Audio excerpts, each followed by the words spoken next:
सभी दर्शकों को हार्दिक प्रणाम। मैं कृष्ण कुमार शर्मा ज्योतिषी आप लोगों के सामने कार्तिक शुक्ल पक्ष की नवमी को आने वाली अक्षय नवमी के बारे में बता रहा हूँ।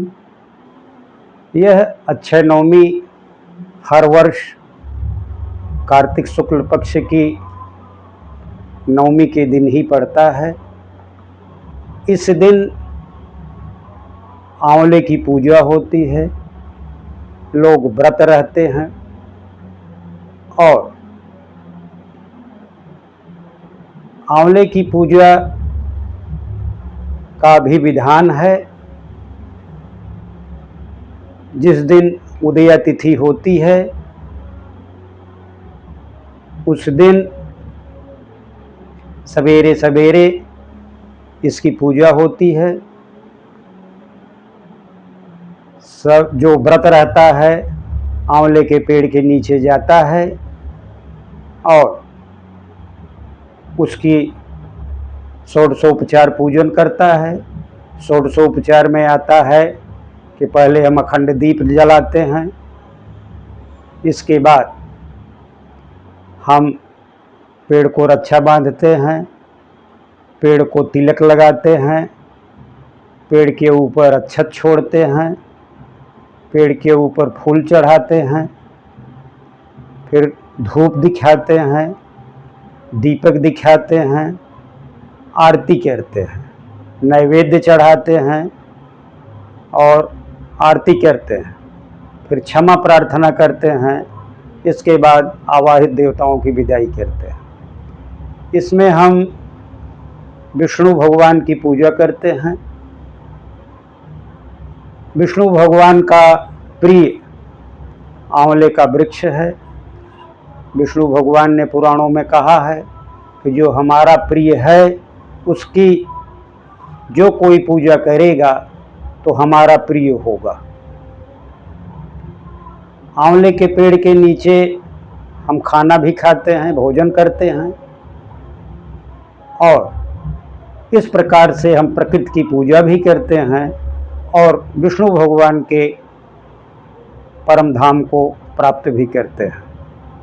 उनकी कृपा से हम इस जीवन में भी सुखमय जीवन व्यतीत करते हैं और देह त्याग के बाद हमें मोक्ष प्राप्त होता है। आंवले के पेड़ की जड़ में ब्रह्मा का निवास होता है, तने में विष्णु का निवास होता है, ऊपर शिखाओं में शंकर जी का निवास होता है। इस प्रकार से इसमें ब्रह्मा विष्णु महेश तीनों का निवास होता है। तो हम विष्णु की पूजा के साथ साथ ब्रह्मा विष्णु और महेश तीनों की पूजा करते हैं।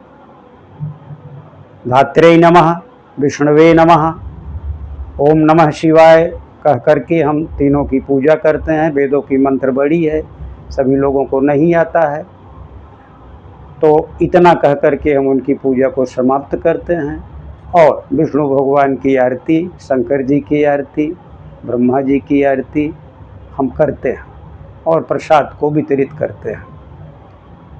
अक्षय नवमी के बारे में और बहुत सी बातें हैं। इसी दिन सतयुग का प्रारंभ हुआ था, इसलिए भी हम इसको सतयुग में 100% धर्म होता था। यह कार्तिक महीना विष्णु भगवान के लिए को समर्पित है, अतः हम पूजा करके इसका हम फल प्राप्त करते हैं। इस साल 30 अक्टूबर के दिन अक्षय नवमी आ रही है, तो हम इसका व्रत करना चाहिए और विष्णु भगवान की कृपा को प्राप्त करना चाहिए। इस आंवले के पूजन का अगर हम वैज्ञानिक हिसाब से बात करें, आयुर्वेद में इसको त्रिदोष नाशक कहा गया है। जो आंवले के फल का उपयोग करता है इसमें विटामिन सी बहुत ज़्यादा मात्रा में पाई जाती है। इससे शरीर में किसी प्रकार की गैस क्या, वात पित्त कफ हर प्रकार की समस्या इससे दूर हो जाती है। हमारे आयुर्वेद में आंवले से बड़ा कोई फल नहीं कहा गया है।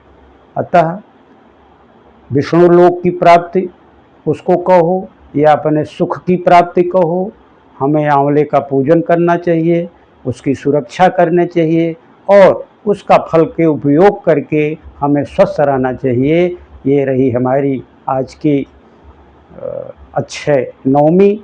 अक्षय का मतलब ही है कि जो क्षय न हो, इसमें किया हुआ पुण्य कभी नष्ट नहीं होता और पाप करने से कुछ नष्ट भी हो जाते हैं, लेकिन अक्षय नवमी को किया हुआ दान पुण्य, इसमें कुष्मांड माने जो कुम्हड़ा बोला जाता है, जिसको हम वो कुम्हड़े की ही संज्ञा बोलते हैं, महाराष्ट्र में भोपला बोला जाता है, इसको हम दान करते हैं।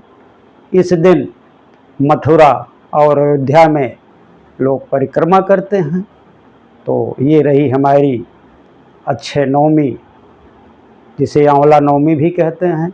उसके बारे में वो क्या है, क्यों है, कैसे मनाएं, ये मैंने आप लोगों को बताया। इसी के लिए मैं समाप्त करता हूँ। आप लोगों का धन्यवाद और आभार।